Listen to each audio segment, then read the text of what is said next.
नेपाल विज्ञान तथा प्रविधि प्रज्ञा प्रतिष्ठान नास्टद्वारा सञ्चालित रेडियो राष्ट्रको रेडियो कान्तिपुरबाट प्रसारण हुने यो विज्ञान प्रविधि रेडियो कार्यक्रम तपाईहरूले हरेक हप्ता शनिबार बिहान यसै समयमा अर्थात् बिहान 7 बजेदेखि 7:30 बजेसम्म सुन्न सक्नुहुन्छ र यो कार्यक्रम सुन्दै गर्नुहुने सम्पूर्ण श्रोताहरूमा म प्रिय दर्शनको न्यानो नमस्कार। श्रोताहरू, हरेक हप्ताको शनिबार झैँ आज पनि हामी 3वटा स्तम्भहरूको साथमा उपस्थित भइसकेका छौँ, जसअनुसार क्रमैसँग जानकारीहरू, विज्ञान र वैज्ञानिकका कुरा र अन्त्यमा तपाईहरूले नै पठाउनुभएका प्रश्नहरूको उत्तर दिने स्तम्भ हुनेछ, तपाईहरूका प्रश्न र हाम्रो उत्तर। र कार्यक्रम पनि सुरु गरौँ। पहिलो स्तम्भ जानकारीहरूबाट।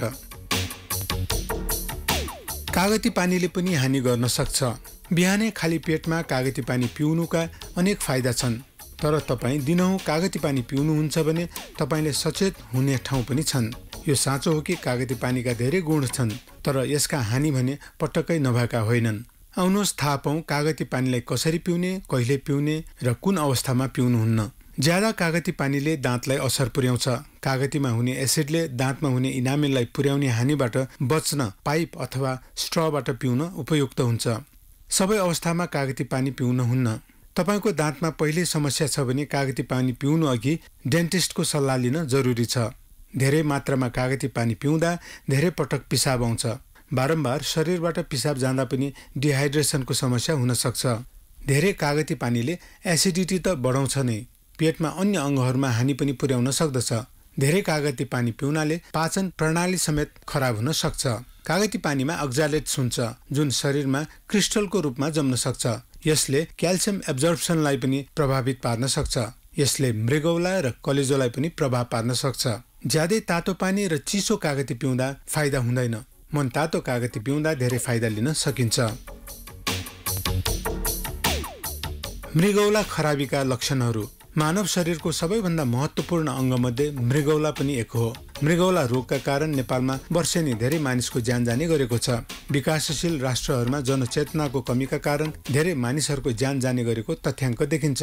जीवनशैलीमा सामान्य सुधार गर्दा पनि यो खतरनाक रोगबाट बच्न सक्छौँ। सुरुमै यसको असर देखिँदैन, जब देखिन्छ तब निकै भयानक भइसकेको हुन्छ। यो रोगले मानिसलाई बिस्तारै बिस्तारै आक्रमण गर्ने भएको हुनाले यसलाई साइलेन्ट किलर पनि भनिन्छ। त्यसकारण यस रोगको बारेमा पूर्व सावधानी अपनाउन एकदमै आवश्यक छ। यी रोगका लक्षणहरू निम्न रहेका छन्। मृगौलामा भएको समस्याले गर्दा शरीरको टक्सिक बाहिर आउन पाउँदैन। त्यसले हाम्रो छालामा समेत असर ल्याउन सक्छ। मृगौलामा समस्या भएपछि रगतमा युरियाको लेभल बढ्ने हुनाले त्यसले मुख गनाउने समस्या देखिन्छ। मृगौलामा समस्या आएपछि रगतमा पानी र नुनको मात्रा बढ्ने गर्छ, जसले ब्लड प्रेसर बढ्ने गर्छ। शरीरको विकार वस्तु बाहिर निस्कन नपाएपछि हमेसा टाउको दुखिरहने, उल्टी आउने हुन्छ। मृगौला खराब हुन लाग्दा बारम्बार पिसाब आइरहन्छ। रातको समयमा झनै बढी हुने गर्छ। पिसाब गर्ने बेला निकै पीडा हुने गर्छ। दुखाइका कारण पिसाब नहुने पनि हुन सक्छ। पिसाबबाट रगत वा साबुनको फिँज जस्तो आयो भने तुरन्त चिकित्सकलाई सम्पर्क गर्न स्वास्थ्य विशेषज्ञहरूले बताउने गरेका छन्। मृगौलाबाट हाम्रो शरीरलाई नचाहिने अनावश्यक विकारहरू बाहिर जान पाउँदैन। त्यसपछि ट्युमरको रूप लिने गर्दछ। मृगौलाको भागमा दुख्ने र सुन्निने वा पेट फुल्ने समस्या हुन्छ। किडनीको खराबीले गर्दा रगतमा अक्सिजन प्रवाह हुन पाउँदैन। त्यसले गर्दा शरीर थकान र कमजोरी महसुस हुने गर्दछ। यो मृगौलाको बिरामीको आम लक्षण हो। शरीरको सम्पूर्ण जोर्नीहरू दुख्छ। यी जानकारीहरूपछि अब दोस्रो स्तम्भ विज्ञान र वैज्ञानिकका कुराको पालो। आज हामीले विज्ञान र वैज्ञानिकका कुरा स्तम्भमा 2वटा सामग्रीहरू ल्याएका छौँ। पहिलोमा छ international day of sign languages बारे जानकारी र त्यसपछि वैज्ञानिक परिचय। सन् 2018 देखि पहिलो पटक सेप्टेम्बर 23 तारिखका दिन मनाएको international day of sign languages अर्थात् अन्तर्राष्ट्रिय साङ्केतिक भाषा दिवसको सन्दर्भ पारेर कान र कान सम्बन्धी समस्याहरूबारे एक जानकारीमूलक लेख ल्याएका छौँ। स्मरण रहोस्, जसको श्रवण शक्ति क्षीण या भनौँ जसले सुन्दैन उसले बोल्न पनि सक्दैन। र यस सम्बन्धी लेखलाई तयार गरेर प्रस्तुत गर्दै हुनुहुन्छ हाम्रा सहकर्मी लिपिका कर्माचार्य।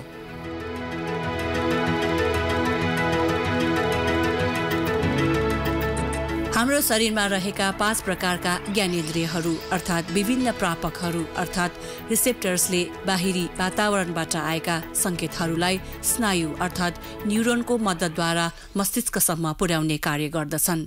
यी प्रापकहरू अर्थात् रिसेप्टर्स नै शरीरमा चेतना, सेन्स प्राप्त गर्ने अङ्गहरू हुन् जसले प्राणीहरूमा चेतना ल्याउने गर्दछन्।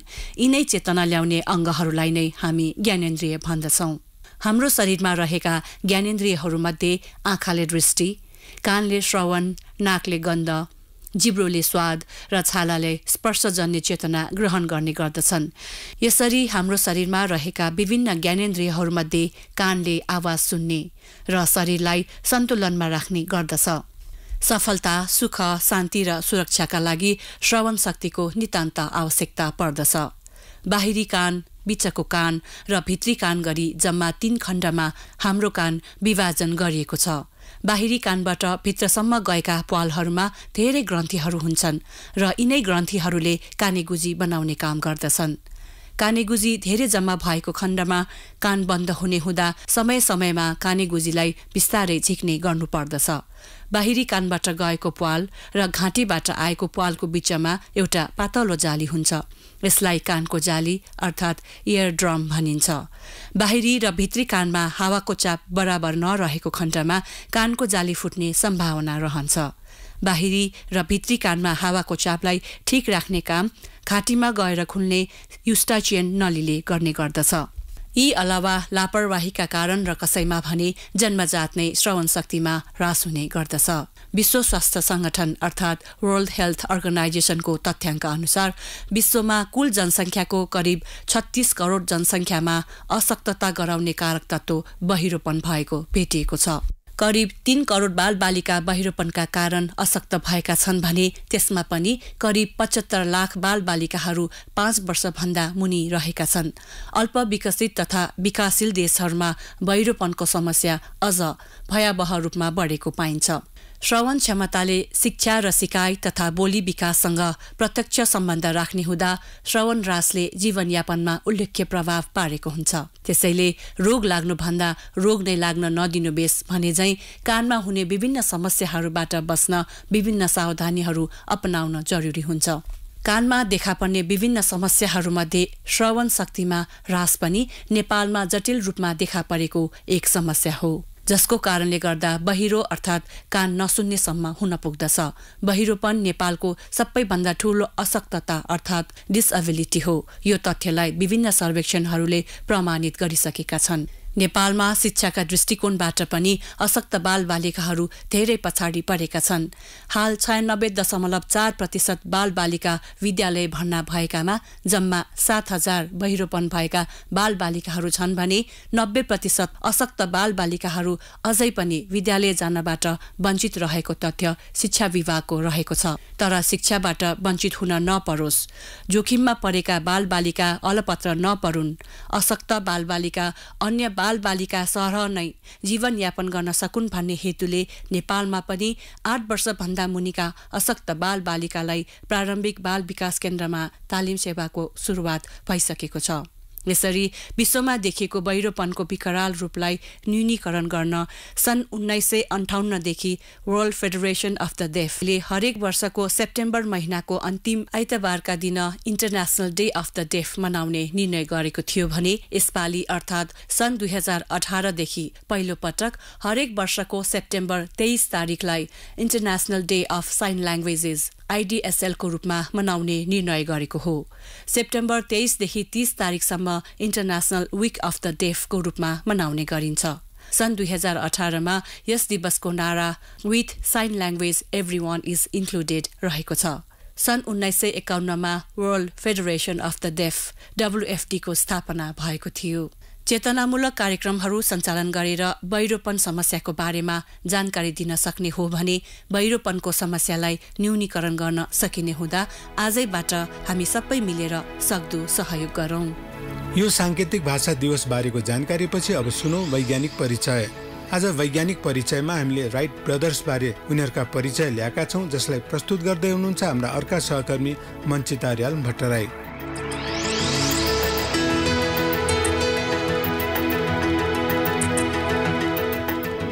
मानिससँग असीमित शक्ति रहेको हुन्छ। भनिन्छ मानिसले जे कल्पना गर्न सक्छ त्यो गर्न पनि सक्छ। मानिसले आकाशमा उडेका चराहरूलाई देखेर पनि लामो समयसम्म कल्पना गर्न सकेन कि कुनै दिन मानिस आकाशमा चराहरू जस्तै उड्न सक्ला। तर दुई दाजुभाइले आकाशमा उड्ने कल्पना गरे, जसको परिणाम आज मानिससँग यातायातको सबैभन्दा सुविधाजनक र गतिमान साधन हवाई जहाज छ। यातायातको दृष्टिकोणले आधुनिक विश्व यति सुविधा सम्पन्न हुनुमा सबैभन्दा ठूलो कारण हवाई यातायातको विकास हुनुले हो। अब हवाई जहाजहरू ध्वनिको गतिभन्दा पनि छिटो उड्न सक्ने क्षमताका बनेका छन्। आज देखिएको आधुनिक हवाई जहाजका यी उपलब्धिहरू सन् 1903 सम्म सम्भव र व्यवहारिकसम्म पनि थिएन। आजको विश्वमा यस्तो अत्याधुनिक सुविधाको आधार निर्माण गर्ने श्रेय राइट दाजुभाइलाई जान्छ, अर्थात् विल्बर राइट र ओर्भिल राइटलाई जान्छ। यी दाजुभाइ अमेरिकी नागरिकहरू हुन्। सन् 1885 इङ्ल्यान्डको रोयल सोसाइटीका अध्यक्ष लर्ड केल्भिनले भनेका थिए, उड्ने मेसिन बनाउनु असम्भव छ। तर डिसेम्बर 1903 आफ्नो एक ग्लाइडरमा स्वयंले बनाएको इन्जिन लगाएर त्यसलाई उड्ने मेसिनमा रूपान्तरण गरिदिए यी दुई दाजुभाइले। चर्चमा कार्यरत मिल्टन राइट र उनकी पत्नी सुजैन क्याथरिनका 5 जना छोराछोरी मध्ये विल्बर राइटको जन्म अप्रिल 16, 1867 र ओर्भिल राइटको जन्म अगस्त 19, 1871 डायटनमा भएको थियो। यी दुवै केटाकेटीदेखि नै यान्त्रिक विषयमा विशेष चाख राख्दथे र सामान्यतया उड्ने खेलौना र चङ्गा जस्ता हावामा उडाउन सकिने वस्तुहरूबाट प्रभावित थिए। यी दाजुभाइहरू बढ्दै गएपछि काठको काम, छापाखाना सम्बन्धी काम हुँदै पत्रिका प्रकाशन जस्ता काममा समेत सक्रिय भए। प्रतिस्पर्धामा जान नसकेपछि पत्रिका बन्द भयो। धेरै उतार चढावपछि यी दाजुभाइले सन् 1892 राइट साइकल कम्पनी स्थापना गरे र थाले साइकल बनाउने काम। यिनीहरूले 10 वर्षसम्म साइकल बनाउँदै र बेच्दै गरे। जुन समयमा उनीहरू साइकल बनाउने काममा संलग्न थिए त्यसै बेला जर्मनीका एक प्राविधिक ओट्टो लेलिएन्थलले एउटा उड्ने मेसिन बनाएर उडाउन खोज्दा सन् 1896 ताका दुर्घटनाबाट निधन भएको खबर उनीहरूले सुने। यो खबरले उनीहरूलाई दुखित र चकित दुवै बनायो र त्यो उड्ने मेसिन कसरी बनाउन खोजिएको थियो भन्ने पनि उनीहरूले जानकारी लिने प्रयास गरे। यो कुरामा उनीहरूको ह्वात्तै चाख बढेको थियो। उनीहरू उत्तेजित पनि भएका थिए यो घटनाले, किनकि यो उनीहरूको पनि सपना थियो। यसपछि दुवै दाजुभाइ आफूसँग भएको साइकल बनाउन प्रयोग हुने साधनलाई नै प्रयोग गरेर उड्न सक्ने यन्त्र बनाउनतर्फ आकर्षित भए। सन् 1879 देखि उनीहरू अनेक प्रयोग गर्न थाले। उनीहरूले आफ्नो साइकलको पसलमा वाइन्ड टनेल बनाए र पंखामा हावाको शक्तिको कस्तो प्रभाव हुन्छ भनेर अनुसन्धान गर्न थाले। वर्षौसम्म उनीहरूले चङ्गा र ग्लाइडरमा पनि अनेक प्रयोगहरू गरे। अनेक दुःख र परिश्रम गरेर सन् 1903 सम्ममा उनीहरू प्रारम्भिक चरणको एक प्रकारको उडाउन सम्भव यन्त्र बनाउन सफल भए। डिसेम्बर 12, 1903 का दिन बिहान उत्तरी क्यारोलिनाको किट्टी हकमा उनीहरूले निर्माण गरेको पहिलो उड्न सक्ने हवाई जहाजको पहिलो परीक्षण भाइ ओर्भिल राइटले उडाएर गरे। यो हवाई जहाज जम्मा 12 सेकेन्ड मात्र उड्न सफल भयो। यो जहाजले 10 फिटको उचाइमा प्रति घण्टा 48 किलोमिटरको गतिले 120 फिट मात्र दूरी पार गरेको थियो। यो 12 अश्वशक्ति अर्थात् हर्स पावरको थियो। त्यसै दिन अन्य हवाई जहाजको पनि परीक्षण भयो, जसमध्ये विल्बरले उडाएको हवाई जहाजले 49 सेकेन्डमा 20 फिटको उचाइमा उडेर 852 फिट दूरी पार गर्न सफल भयो। तर मेसिन भने हावाको झोक्काले चकनाचुर भयो। उनीहरूको यो उडान विश्वको नै पहिलो हवाई उडान थियो। यसले दुवै दाजुभाइलाई ठूलो प्रोत्साहन दियो र दुवै कडा परिश्रम गरेर लगातार अनेक उड्ने मेसिनहरूको निर्माण र परीक्षणमा लागे। सन् 1908 भाइ ओर्भिल डायटनमा नै धेरै परीक्षण गर्न सफल भए। दाजु विल्बर भने 1908 नै फ्रान्स गएर 91 मिटरको उचाइसम्म उड्न सक्ने हवाई जहाज बनाउन सफल भए। उनीहरूको सफलताले विश्वभरि चर्चा पायो। अमेरिकी सरकार उनीहरूको कार्यबाट प्रभावित भयो र सन् 1909 हवाई जहाजलाई सैनिक प्रयोगमा ल्याउन सकिने सम्भावनालाई मध्यनजर राखेर राइट कम्पनी स्थापना गराएर अनुसन्धानलाई व्यापकता दियो। यसैबीच सन् 1912 को मे 30 का दिन टाइफाइड रोगले दाजु विल्बरको असामयिक निधन भयो। यसपछि भाइ ओर्भिल राइट एक्लो भए तथापि अनुसन्धान भने जारी राखे। उनले आफैले बनाएको उड्ने मेसिनबाट 57वटा उडान भरेर 27 मिटर उचाइसम्मको कीर्तिमान कायम गरेका थिए। जुलाई 25, 1909मा फ्रेन्च ब्लेरियोटले यसै प्रकारको 24 अश्वशक्तिको हवाईजहाजबाट 40 मिनेटमा इङ्ग्लिस च्यानल पार गरेर कीर्तिमान कायम गरे। पछि सन् 1916मा राइट एरोनाउटिकल ल्याबोरेटरीको स्थापना भएपछि धेरै प्रगति भयो। जुन 14, 1919मा भिकर्स भीमी हवाईजहाजबाट 16 घण्टा 27 मिनेटमा अटलान्टिक वारपार उडान भयो। त्यसपछि त यस्ता हवाईजहाज निर्माण हुन थाले जसले प्रति घण्टा 300 माइलदेखि आवाजभन्दा छिटो गतिले उडान भर्न सक्ने भए। भाइ ओर्भिल राइटको निधन जनवरी 30, 1948मा हुँदासम्म हवाईजहाजको विकास धेरै नै भइसकेको थियो। श्रोताहरू, हाम्रो यो कार्यक्रमको अन्तिम स्तम्भ लिएर हामी केही बेरको व्यापारिक विश्रामपछि फेरि उपस्थित हुने नै छौँ। रेडियो राष्ट्रको रेडियो कान्तिपुर सुन्दै गर्नुहोला।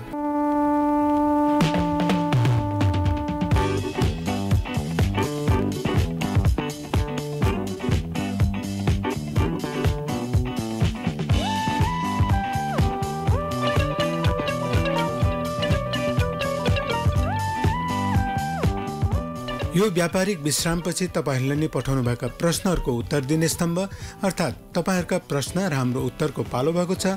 आज तपाईँहरूका प्रश्नहरू लिएर आउँदै हुनुहुन्छ सञ्जय श्रेष्ठ र उत्तर प्रस्तुत गर्दै हुनुहुन्छ लिपिका कर्मचार्य।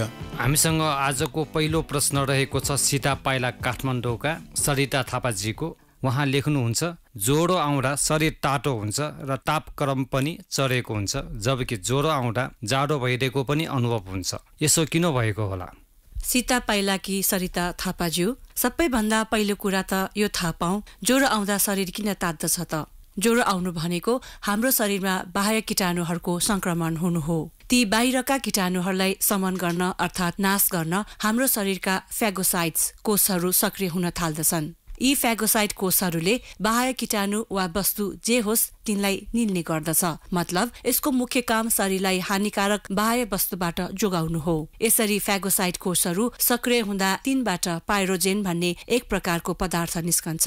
यी पाइरोजन सामान्यतया सूक्ष्म जीवहरूको कार्बोहाइड्रेटबाट पैदा हुन्छ भन्ने वैज्ञानिकहरूको भनाइ छ। पाइरोजनले त्यसपछि हाम्रो मस्तिष्कको थर्मोरेगुलेटरी सेन्टर अर्थात् तापक्रम नियन्त्रण गर्ने केन्द्रमा असर पुर्याउँदछ र तापक्रम बढ्न थाल्दछ। अब जिज्ञासा बाँकी रह्यो, तब किन फेरि शरीर चिसो भएको अनुभव हुन्छ त? यस्तो वास्तवमा सबै ज्वरोमा हुँदैन। ज्वरोको प्रकार र लक्षण हेरी मात्र यस्तो अनुभव हुन्छ। हामीसँग अर्को प्रश्न छ भोजपुर नेपालका कल्पना नेपालजीको। उहाँ प्रश्न यसरी लेख्नुहुन्छ, बोक्सी बारेको अवधारणा हाम्रो समाजमा अझै हराएको छैन। जस्तै कसैको हात खुट्टामा नीलदाम देखे बोक्सीले रगत चुसेको आदि भन्दछन्। वास्तवमा यी सबै कुरा के हुन् त? कल्पना नेपालीजी, बोक्सीका बारेमा यी सब अन्धविश्वास बाहेक केही हैनन् भनेर भन्दा कतिलाई विश्वास मान्न गाह्रो पर्ला। हुन पनि समाजमा 100 वर्षदेखि ज्वरो गाडेर आएको अवधारणा त्यति सजिलै मेटेर पनि जाँदैन। आजभोलि वैज्ञानिक पद्धति र उपायहरू थुप्रै छन्। यसकारण कुनै पनि विषयबारे हो होइन किन आदि जिज्ञासाहरू सोही अनुसार जाँच पडताल गर्न सकिन्छ। कुनै बखत थुप्रै मान्छेहरू बोक्सी र जादु टुनामुनामा विश्वास मान्दथे। आफूलाई मन नपरेको वा शत्रु लागेको मान्छेलाई हानि नोक्सानी गर्न समेत त्यस्ता कुविद्याको प्रयोग हुन्थ्यो। मानिसहरूमा त्यतिखेर अज्ञानता, अन्धविश्वास, डर व्यापक थियो। आँधीबेहरी, रोगव्याधि जस्ता प्राकृतिक प्रकोप समेत देउता रिसाएर वा यस्तै अदृश्य शक्तिको कारणले भएको भन्दथे। मूल कुरो मानिसहरूमा वैज्ञानिक चेतना जागेको थिएन। युरोप र अमेरिकातिर पनि झण्डै 17औं शताब्दीसम्मै बोक्सी बारेको धारणा निकै बलियो थियो। यसबाट कतिले शङ्खामा ज्यान पनि गुमाउनु पर्यो। 18औं शताब्दीको सुरुमा आएर क्रमशः वैज्ञानिक ज्ञानको ढोका खोल्न थाल्यो। प्राकृतिक नियमबारे मान्छेले बुझ्न थाले र क्रमशः यस्ता अन्धविश्वासहरू पनि हराउँदै जान थाले। हाम्रो समाजमा अझै पनि यस्तो चेतना जागरण भएको छैन। त्यसकारण गाउँघर त के सहर बजारैमा पनि यस्ता अप्रिय घटनाहरू बेला मौकामा सुनिन्छन्। जहाँसम्म नीलडाम आदिको प्रश्न छ, त्यो सुत्दाखेरि थिचिएर वा चाल नपाई कतै ठोकिएर पनि हुन सक्दछ र रगतमा कुनै विकार भएर पनि हुन्छ।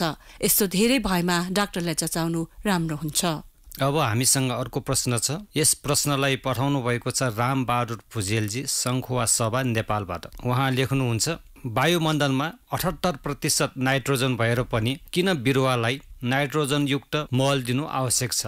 सङ्खुवा सभाका रामबहादुर भुजेलज्यू, नाइट्रोजन जीवहरूको शरीरलाई नभई नहुने तत्त्व हो। नाइट्रोजनबाट अमिनो एसिड बन्दछ र अमिनो एसिडबाट प्रोटिन बन्दछ।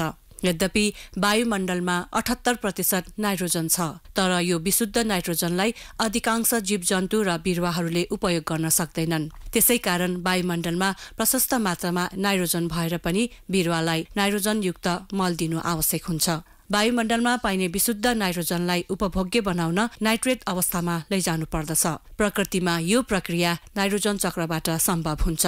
यसरी नाइट्रोजनलाई नाइट्रेटमा लैजाने कार्य मुख्यतया राइजोबियम भनिने ब्याक्टेरियाहरूले गर्दछन्। ती ब्याक्टेरियामा वायुमण्डलको नाइट्रोजनलाई अन्य बिरुवाले लिन सक्ने अवस्था नाइट्रेटमा परिवर्तन गर्न सक्ने एक विशेष प्रकारको इन्जाइम हुन्छ। यो प्रक्रियालाई नाइट्रोजन स्थिरीकरण भनिन्छ। राइजोबियम ब्याक्टेरिया कोसेबालीहरूको जरामा पाइन्छन्। कोसेबालीको जरामा देखिने गिर्खाहरू तिनै ब्याक्टेरियाको समूह हो। त्यसकारण आजभोलि बिरुवालाई नाइट्रोजनयुक्त रासायनिक मल नै दिनुपर्छ भन्ने छैन।